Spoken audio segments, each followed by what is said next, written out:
قرآن مجید میں اللہ تعالیٰ بعض واقعات صرف اشارتاً بیان فرماتا ہے، لیکن سورہ یوسف میں حضرت یوسف کی زندگی کے واقعات کو کافی تفصیل سے بیان فرمایا ہے۔ اس میں کیا حکمت ہے؟ اس میں حکمت یہ ہے کہ حضرت یوسف کے واقعات کو رسول اللہ صلی اللہ علیہ وسلم کے زمانے میں دہرایا جانا تھا، اور لا تثریب علیکم اليوم کا آپ کو موقع ملنا تھا کہنے کا۔ تو مکے کے آپ کے بھائی جو تھے جتنے بھی جنہوں نے آپ کو نکالا تھا، حضرت یوسف بھی اسی طرح نکالے گئے تھے بھائیوں کی وجہ سے۔ تو آخر پر حضرت یوسف نے ان کو کہا لا تثریب علیکم اليوم، آج تمہارے اوپر کوئی پکڑ نہیں ہوگی۔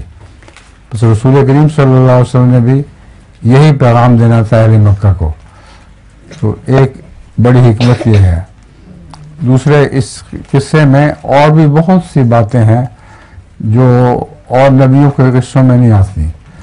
تعبیر کا جو علم اس میں پایا جاتا ہے وہ عظیم شان ہے، ایسا کسی اور نبی کے ساتھ واقعہ نہیں ہوا کہ ایسی حیرت انگیز تعبیریں اس نے کی ہوں، جو اپنے زمانے میں لاکھوں کی بھوک مٹانے کا موجب نہیں ہوں۔